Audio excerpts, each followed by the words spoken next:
నమస్తే, welcome to our voice. నేను మీ journalist నవత.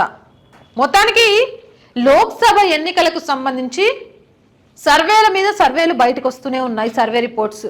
అలాగే కొంతమంది ఒపీనియన్ ఫోర్కాస్ట్ పేరు మీద, కొంతమంది సర్వే రిపోర్ట్స్ పేరు మీద మొత్తానికి ప్రజల అభిప్రాయం తీసుకుంటున్నట్టుగా కూడా తెలుస్తోంది. ఈసారి భారత్లో బాగా వేయబోయేది ఏ పార్టీ?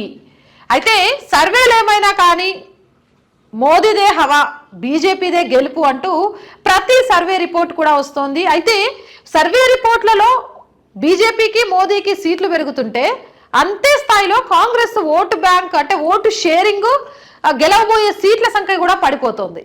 ఇది నేను చెప్తున్న మాట కాదు, ఎగ్జాక్ట్గా మ్యాక్సిమాలిస్ట్ లోక్సభ ఒపీనియన్ ఫోర్కాస్ట్ వాళ్ళు నిన్న ఒక సర్వే లిస్ట్ ని బయటకి ఇచ్చారు. దాంట్లో ఆశ్చర్యపోయే విషయాలు వెలుగులోకి వచ్చాయి. మనం గతంలో చెప్పుకున్న సర్వే రిపోర్ట్ లో కనీసం కాంగ్రెస్ కి 60 వరకు అయినా సీట్లు ఉండేవి. వీళ్ళ దగ్గరకు వచ్చేసరికి మరీ డౌన్ అయిపోయాయి. 41 నుంచి 52నే కాంగ్రెస్ కి వస్తాయని చెప్పారు. ఇక వీళ్ళ ఒపీనియన్ ఫోర్కాస్ట్ సర్వే రిపోర్ట్ల ప్రకారం ఎన్డీఏ కూటమికి మొత్తం 365 నుంచి 393 సీట్లు వస్తాయి. ఇందులో 333 నుంచి 366 వరకు కూడా బీజేపీవే. అంటే వీళ్ళకు ఎన్డీఏ కూటమి వల్ల ప్లస్ అయ్యేది ఒక 30 సీట్లు మాత్రమే.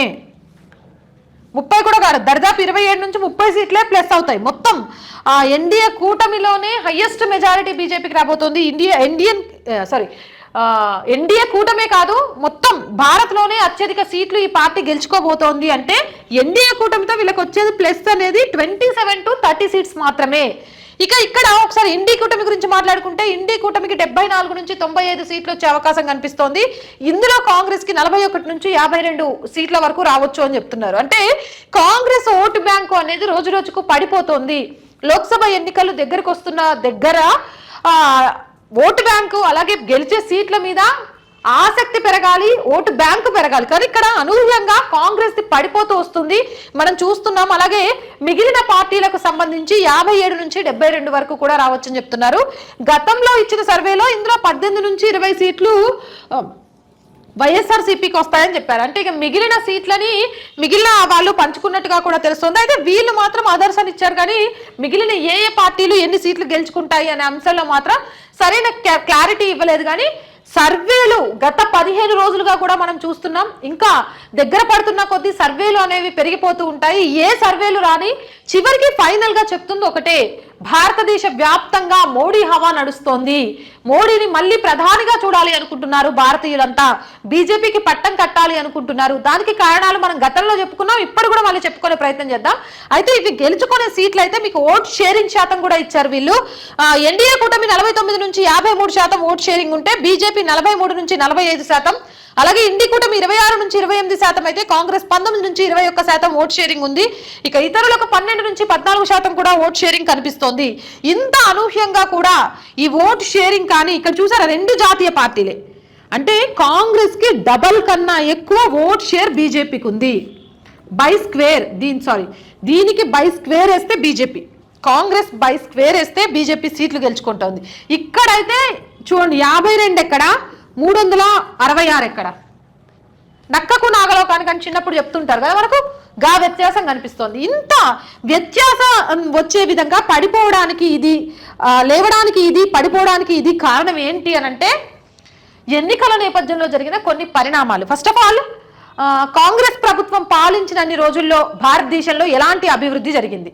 బీజేపీ అధికారంలోకి వచ్చిన తర్వాత, మోదీ ప్రధానిగా అయిన తర్వాత దేశంలో ఎలాంటి సంస్కరణ మార్పులు వచ్చాయి? ప్రజలు అబ్జర్వ్ చేసుకుంటూ వచ్చారు.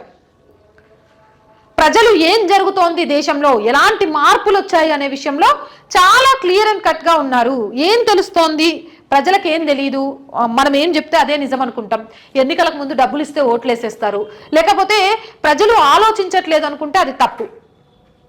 ఈరోజు గల్లీలో కూడా దేశం మీద ఉగ్రవాద దాడి తగ్గిందనే విషయం, మనల్ని చూసి పక్కా దేశాలు భయపడుతున్నాయనే విషయం, అలాగే ప్రపంచానికి మనం అన్నదాతలమయ్యామనే విషయం, కరోనా టీకాల్లో మిగిలిన దేశాలు, శత్రు దేశాలకు కూడా కరోనా టీకాల విషయంలో సహాయం చేశామనే విషయం, కరోనా లాంటి పెద్ద విపత్తు వస్తే ఆర్థిక పరిస్థితి అటు ఇటు కాకుండా ప్రపంచ దేశాలలో 4వ స్థానంలోకి ఆర్థికంగా వెళ్ళి ఎలాంటి అల్లకల్లోలం కాకుండా ఈ రోజుకు టిల్ నౌ సెంట్రల్ గవర్నమెంట్ ప్రతి కుటుంబంలో ప్రతి ఒక్కరికి 5 కిలోల చొప్పున రేషన్ బియ్యం అందిస్తుందనే విషయం, ఆయుష్మాన్ భారత్ తోటి కరోనా టైంలో ఎంతమందికి మేలు జరిగిందో ఆ విషయం. అన్నిటికంటే మోదీ ఆలోచన యువతను కదిలిస్తే లీడర్ అంటే మోడీలాగా ఉండాలి అని చెప్తున్నారు. కావాలంటే మీరు ఈ వీడియో చూస్తున్న చాలా మంది ఈ అమ్మాయి ఏంటి ఇలా మాట్లాడుతుంది అనుకుంటే నేను చెప్పే మాట కాదు. మీరు ఏ కాలనీలో ఉంటారో ఆ కాలనీలో మీరే తీసుకోండి. మీ కాలనీలో ఉన్న ఇళ్ళ వరకు సర్వే చేసి చెప్పండి. ఇప్పుడు మనం మాట్లాడుకోవాల్సి వస్తే ఇటు మోదీ, అటు రాహుల్ గాంధీ, లేకపోతే మమతా బెనర్జీ, లేకపోతే ఇంకో నాయకులు ఒక 4-5 పేర్లు చెప్పి ఒక 10 ఇళ్ళు తిరగండి. ఆ 10 మందిలో ఎంతమంది మోదీకి సపోర్ట్ చేస్తున్నారు, ఎంతమంది రాహుల్కి సపోర్ట్ చేస్తున్నారు, ఎంతమంది బీజేపీకి సపోర్ట్ చేస్తున్నారు, ఎంతమంది కాంగ్రెస్కి సపోర్ట్ చేస్తున్నారు అని. ఇంకొకటి కొన్ని రాష్ట్రాల్లో జరుగుతుంది ఏంటంటే సెంట్రల్లో కాంగ్రెస్ రాకపోతే పథకాలు అమలు కావు అని చెప్తున్నారు. ఎందుకు కావు? రాష్ట్ర ప్రభుత్వం ఉచితాలు అని పథకాలన్నీ ఇచ్చేసుకుంటూ రేపు అవి నెరవేర్చలేకపోతే కేంద్రం మీద తోసేయడం అనేది ఎంతవరకు సమంజసం? ప్రజలు అర్థం చేసుకుంటున్నారు. ఓకే, రేపు వీళ్ళు చేయకపోతే దాన్ని కేంద్రం మీద వేయడానికి వీళ్ళు ముందు నుంచే పకడ్బందీ ప్లాన్లో ఉన్నారా అని. ఇలాంటి విషయాలన్నీ ఏమవుతున్నాయంటే ప్రజల్ని దూరం చేస్తున్నాయి. కర్ణాటక 6 పథకాలతో కాంగ్రెస్ అధికారంలోకి వచ్చింది. కానీ ఈరోజు ఆ పథకాలు, అక్కడ హిందూ ధర్మం మీద జరుగుతున్న దాడి, కొంత ఓటు షేరింగ్ ఉన్న ఒక మతం కోసం వాళ్ళు చేస్తుంది చాలా క్లియర్గా కనిపించింది. నెక్స్ట్ ఇక్కడ తెలంగాణ తీసుకుంటే తెలంగాణ గవర్నమెంట్లో కాంగ్రెస్ వచ్చిన తర్వాత 6 పథకాలు. సరే, ఇంకా 2 మంత్స్ అయింది గవర్నమెంట్ వచ్చి, ఇంకా 2 మంత్స్ కూడా పూర్తి చేసుకోలేదు. పథకాల గురించి ఏమో అనలేము. తబ్లికీ జమాత్కి 2.5 కోట్లు ఇచ్చింది. మరి అయోధ్య రామ మందిర రామ్లలా విగ్రహ ప్రతిష్ఠ రోజు తెలంగాణ ప్రభుత్వం ఏం చేసింది? ప్రజల ఆలోచనలో పడ్డారు. అయోధ్య రామ మందిర రామ్లల్లా విగ్రహ ప్రతిష్ఠ నిజంగా కూడా ఈరోజు బీజేపీ చరిష్మాను హిమాలయాలలో ఎవరెస్ట్ మీద పైన నిలబెట్టేసింది. ఆ తర్వాత జ్ఞానవాపి ఎన్నికల మేనిఫెస్టోలో బీజేపీ పెట్టింది, ఖచ్చితంగా కూడా అయోధ్యలో రామమందిర నిర్మాణం చేస్తామని. మోదీ ప్రధానిగా అభ్యర్థిగా ప్రకటించే ముందు అనుకున్నట్టుగానే ఎన్నికల మేనిఫెస్టోని అమలు చేస్తూ వచ్చింది. ఈరోజు ప్రవేశపెట్టిన బడ్జెట్ కూడా, ఎన్నికలు వస్తున్నాయి కదా, మీకు 10,000 కదా, ఇక నుంచి ఇచ్చేది 20,000 ఇచ్చేస్తాం. మా ప్రభుత్వం వచ్చిందంటే ఎరువులన్నీ ఫ్రీగా ఇస్తాం. ఇక రైతులు ఇంట్లోనే ఉన్నా సరే మేము పైసలు పంపించేస్తాం. ఆడవాళ్ళు పనిచేయ అవసరం లేదు, ప్రతి ఇంటికి 5,000 ఇచ్చేస్తాం. టీవీ చూస్తూ ఫ్యాన్ వేసుకొని ఉండండి, కరెంటు బిల్లులన్నీ ఫ్రీగా ఇచ్చేస్తాం. ఇలాంటివి కాదు, ప్రగతికి పెద్దపీట వేస్తూ, ఉపాధి కల్పిస్తూ, ఉచితం అంటే విద్యా వైద్యం కాబట్టి ఆయుష్మాన్ భారత్ 5 లక్షలు కాదు 10 లక్షలు. ఆశా వర్కర్లు, అంగన్వాడీ లాంటి వాళ్ళకు కూడా ఈరోజు కష్టాలు ఉన్నాయి, వాళ్ళకు కూడా ఈ పథకం వర్తింపజేస్తాం. పిల్లల ఆరోగ్యం కోసం, ముఖ్యంగా 9 నుంచి 18 సంవత్సరాల పిల్లలు సర్వైకల్ క్యాన్సర్ బారిన పడుతుండ్రు. వాళ్ళందరినీ కాపాడటం కోసం ప్రత్యేకంగా పిల్లల కోసం వైద్య విధానంలో ఒక పథకాన్ని తీసుకొచ్చారు. విద్యారంగానికి పెద్దపీట వేయాల్సిన అవసరం ఉందని, విద్యారంగం ఏ విధంగా అభివృద్ధి చెందిందో చెప్తే ఇంకా అభివృద్ధి చేయడానికి ఏం చేస్తామనే విషయాన్ని చెప్పారు. ప్రతి ప్రభుత్వం చెప్తుంది రైతు బాగుంటే రాజ్యం ఏలొచ్చు అని. కానీ రైతు బాగుండడం కోసం ఏ ప్రభుత్వం ఎంతవరకు చేస్తోంది? పంట మార్పిడి చేయమని చెప్తుంది. గత ప్రభుత్వం మనం కేసీఆర్ని చూసినాం, వరేస్తే ఉరిపెట్టుకోండి అని చెప్పిండు. కానీ మరి వరేయొద్దంటే ఏమేయాలి? వ్యవసాయ అధికారులు కూడా చెప్పలే. కానీ ఈరోజు ప్రత్యామ్నాయ పంటలుగా నూనె గింజలు ఇవి పండించే వాళ్ళకు సబ్సిడీలు ఇవ్వడం, వాళ్ళకు సరైన రుణాలు అందివ్వడం. సో బడ్జెట్ విషయంలో కూడా ప్రతిపక్షాలు ఏదైనా సరే గెలికి ఇంకేదైనా చేసి వాటన్నిటికంటే ఇంకేదైనా పెట్టి బీజేపీని లేకపోతే మోదీ హవాని తగ్గించాలని చూస్తే అది కూడా లేదు. నాకు తెలిసినంత వరకు ఈ బడ్జెట్ ఒకటి, and number 2 uniform civil code. Already uniform civil code కూడా దీనికి సంబంధించి భారతీయ జనతా పార్టీకి సంబంధించి మాత్రం నిజంగా మంచి పెచ్చు తెచ్చిందనే చెప్పొచ్చు. ఇక దీంతో పాటు భారత పౌరసత్వం, ఈ భారత పౌరసత్వానికి సంబంధించి కూడా ఏదైతే జరుగుతూ వస్తుందో సిఏఏ చట్టం, ఈ సిఏఏ చట్టానికి సంబంధించి కూడా వారంలో అమలు అవ్వబోతుంది అని చెప్పారు. ఈ వారంలో అంటే ఫిబ్రవరి 15 వరకు సిఏఏ అమలు, ఇలాంటి కొన్ని పరిణామాలు ఏవైతే ఉన్నాయో అవి వచ్చాయంటే జ్ఞానవాపిలో ఈ వారంలోనే, అంటే ఫిబ్రవరి 7th 8th నుంచి పూజలు స్టార్ట్ అవుతాయి. ఆల్రెడీ నంది ముందున్న బారికేడ్ని తీసేసి పూజలు చేస్తున్నారు. ఇది కానీ సిఏఏ కానీ ఇవన్నీ ఇంకా ఇండి కూటమి ఓటు బ్యాంకును పడేసి ఎన్డీఏ కూటమి ఓటు బ్యాంకును పెంచుతాయని చెప్పడంలో ఎలాంటి సందేహం లేదు అని కూడా సర్వేలు చెప్తున్నాయి. ప్రతి రాష్ట్రంలో కూడా సర్వేలు చేస్తే ఆ రాష్ట్రంలో పలానా నాయకుడు పోటీ చేస్తాడు మీ లోక్సభ స్థానానికి, బీజేపీ నుంచి, కాంగ్రెస్ నుంచి పలానా నాయకుడు పోటీ చేస్తాడు, బీఆర్ఎస్ నుంచి పలానా నాయకుడు పోటీ చేస్తాడు, మీ ఓటు ఎవరికి వేస్తారు అంటే పలానా నాయకుడు చాలా మందికి గుర్తులేదు, కానీ సెంట్రల్లో ఉన్న మోదీ అందరికీ గుర్తున్నాడు. మోదీ కదా, పువ్వు గుర్తు కోటేస్తాం. ఇవి సర్వే రిపోర్ట్స్ చెప్తున్న పచ్చి వాస్తవాలు. ఎన్ని సర్వేలు జరుగుతున్నా సర్వేలన్నిటికీ కూడా భారతదేశంలో మోదీ ప్రధానిగా ఇంకొక 5 సంవత్సరాలు కాదు, ఇంకా ఎక్కువ సార్లు అయినా పర్లేదు, కానీ ఈ 5 సంవత్సరాలు మాత్రం మోడీ చేతిలోనే పెడతామంటున్నారు. ఇది స్వయంగా ఏమంటారు సర్వే సంస్థలో ఇంకొకటో చెప్పడం కంటే ఖర్గే ఆయన చెప్పిండు. మళ్ళా బీజేపీ కనుక గెలిచిందంటే ఈ దేశంలో ఎన్నికలు ఉండవు, ఇక బీజేపీ పాలించుకుంటూ పోద్దాం. నాకు అర్థం కాలేదు, స్వతంత్రం వచ్చినాక కొన్ని ఏళ్ళు కాంగ్రెస్ అలా పాలించింది కదా, మరి అప్పుడు భయపడండి అని చెప్పని ఖర్గే ఇప్పుడు ఎందుకు భయపడుతున్నాడు అంటే కాంగ్రెస్ ఓటు షేర్ పడిపోవడము, కాంగ్రెస్ సీట్లు పడిపోవడము కంగారు పుట్టిస్తోంది. ఒక పక్క నుంచి భారత్ న్యాయ జోడో యాత్ర అని రాహుల్ చేస్తుంటే దాన్ని ఎవరు పట్టించుకోవట్లేదు. ఆయన యాత్ర చేస్తాడు, కవరేజ్ ఇవ్వాలి, ఆయన నేషనల్ లీడర్ అనే విషయాన్ని కూడా నేషనల్ ఛానల్స్ మర్చిపోయినాయి. ఈరోజు జ్ఞానవాపి, అయోధ్య రామ్లల్లా, లేకపోతే యూనిఫామ్ సివిల్ కోడ్, లేకపోతే ఇందాక నేను చెప్పినట్టు సిఏఏ, వీటి మీద మీడియా ఛానల్స్, సోషల్ మీడియా అన్ని వీటి మీదే ఉండేసరికి ఆవేశంలో రాహుల్ గాంధీ చేసే పనులు కొన్ని ఇంకొంత ఓటు షేర్ని పక్కా తీసుకెళ్తున్నాయి. ఇదే గనక రాసి పెట్టుకోండి, అయోధ్య రామ్లల్లా విగ్రహ ప్రతిష్ఠ రోజు సోనియమ్మ పట్టుచీర కట్టుకొని, అలాగే వాళ్ళ కూతురు మంచిగా పట్టుచీర కట్టుకొని బొట్టు పెట్టుకొని ఓ పంచ కట్టుకొని రాహుల్ సోనియా వీళ్ళంతా రాముల వారి దర్శనం చేసుకొని వస్తే ఈరోజు వాళ్ళ చరిష్మా వేరే రకంగా ఉండేది.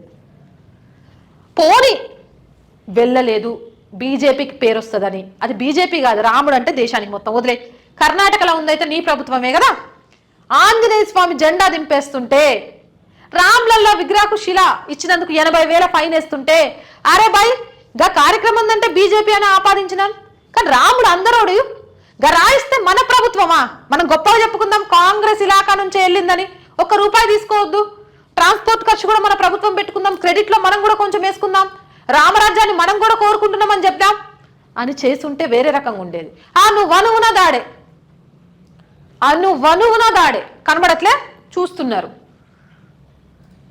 ఆ రోజు హిజాబ్ అనగానే పాపం ఇట్లా ఆవేశం ఉప్పొంగిపోయి మాట్లాడిన లీడర్లంతా ఈరోజు ఆంజనేయ స్వామి విషయంలోనూ రాముల వారి విషయంలోనూ మాట్లాడలేకపోతారు. ఎందుకంటే వాళ్ళకు 15-20% ఉంటుందా ఓట్ షేర్, దేశంలో 30% వేసుకోండి, ఆ ఓట్లు కావాలి కాబట్టి. ఇవన్నిటి నేపథ్యంలో చాలా క్లియర్గా ఈ రోజు నుంచి రిలీజ్ అయ్యే ప్రతి సర్వే రిపోర్ట్ కూడా నేను మీ ముందుంచుతా. సర్వే రిపోర్ట్లో మనం గతంలో కూడా నా దగ్గర ఉండాలి, ఒక్క నిమిషం చూస్తాను నేను దొరికితే. ఎందుకు అంటే అప్పటికి ఇప్పటికీ బీజేపీ ఓట్లు అనేవి, సీట్లు అనేవి పెరిగాయి. దానికోసం మాత్రమే నేను 3 days క్రితం చేసిన సర్వే రిపోర్టు జన్మత్ పోల్స్ వాళ్ళు చేసిండ్రు. జన్మత్ పోల్స్ వాళ్ళు లాస్ట్ వీక్ చేసిన సర్వేలో బీజేపీకి 324 నుంచి 327 ఓట్లు ఇచ్చిండ్రు. అంటే 1 వీక్లోనే దాదాపు 10 seats పెరిగిపోయినాయి బీజేపీవి. అండ్ వాళ్ళే కాంగ్రెస్కి సేమ్ సీట్లు ఇచ్చారు, ఇందులో పెద్ద మార్పు ఏం లేదు. ఇండి కూటమితో పెద్ద లాభం ఏమీ కనిపించలేదు. ఇక్కడ సేమ్ ఇక్కడ ఏదైతే ఉందో అక్కడే అదే ఇచ్చారు. కాకపోతే ఇక్కడ అదర్స్ సీట్స్ తగ్గాయి, బీజేపీ సీట్స్ పెరిగాయి కొన్ని రాష్ట్రాల్లో మార్పులతోటి. అండ్ వీళ్ళు మొత్తం కలిపి, ఇండి కూటమి మొత్తం కలిపి 100 సీట్ల వరకు అనుకున్నారు. ఇప్పుడు ఆ 100 సీట్లు కూడా లేవు, 95కి. అంటే ఇండి పవర్ తగ్గుతూ బీజేపీ పవర్ పెరుగుతోంది వారానికి. గత వీక్ ఇచ్చిన జన్మత్ పోల్స్ రిపోర్ట్లో 324 నుంచి 327 సీట్లు బీజేపీకి వస్తాయని రాస్తే, ఇప్పుడు మ్యాక్సిమాలిస్ట్ లోక్సభ ఒపీనియన్ ఫోర్కాస్ట్ వాళ్ళు 333 నుంచి 366 అని ఇచ్చారు. దీన్ని బట్టి రోజుకి ఇంకా 2 నెలల సమయం గడిచేలోపు ఇంకేమైనా కూడా జరగచ్చు. కాంగ్రెస్ సీట్లు ఇంకా పడిపోయినా ఆశ్చర్యపోవాల్సిన అవసరం లేదు. బీజేపీ సింగిల్ లార్జెస్ట్ పార్టీగా 400 సీట్లు సాధించినా కూడా ఆశ్చర్యపోవాల్సిన అవసరం లేదు 514 లోక్సభ సీట్లకు సంబంధించి కానీ అని రాజకీయ విశ్లేషకులు చెప్తున్నమాట. మరి ఈ సర్వే రిపోర్ట్స్ పై మీ అభిప్రాయం ఏంటి అనేది కింద కామెంట్ సెక్షన్ లో తెలియజేయండి. కాంగ్రెస్ ఓట్ షేర్ ఈ విధంగా పడిపోవడానికి కారణం ఏంటి అనేది మెన్షన్ చేయండి. మోదీ హవా భారత్ లో ఎందుకు కొనసాగుతుంది అనే విషయాన్ని కూడా కామెంట్ చేయండి. ఇలాంటి మోర్ వీడియోస్ కోసం మన ఛానల్ వెంటనే సబ్స్క్రైబ్ చేయండి. ఈ వీడియో నచ్చినట్లయితే లైక్ చేయండి, షేర్ చేయండి అండ్ కింద జాయిన్ అనే బటన్ కనిపిస్తుంది. దయచేసి మీ అందరి సపోర్ట్ మా ఛానల్ కి చాలా చాలా అవసరం. 1 to 4 లెవెల్స్ ఉంటాయి. ఏదో ఒక లెవెల్లో మీరు మాకు సపోర్ట్ చేయండి. మీ సపోర్ట్ ఉంటే ఇంకా మంచి మంచి వీడియోస్ తోటి మంచి మంచి విషయాలతోటి ఇంకొంత సాంకేతిక పరిజ్ఞానాన్ని పెంచుకొని, ఇప్పుడు మీరందరూ చూశారు లాస్ట్ రిపోర్ట్ అంటే బుక్ పేజెస్ అన్ని ఎత్తుక్కొని నేను తీయాల్సి వచ్చింది. మీ అందరి సహకారం అందిస్తే ఖచ్చితంగా కూడా అదంతా సాంకేతిక పరిజ్ఞానంలో పెట్టుకోవడం వల్ల చాలా తొందరగా కూడా మీకు వార్తలు అందివ్వడానికి మా వంతు ప్రయత్నం చేయడానికి మీ సహకారం చాలా అవసరమని మరొక్కసారి గుర్తు చేస్తున్నా. 1 to 4 లెవెల్స్లో ఏదో ఒక లెవెల్లో మీరు నాకు సహకరిస్తారు అని ఆశిస్తున్నాను. Stay with us.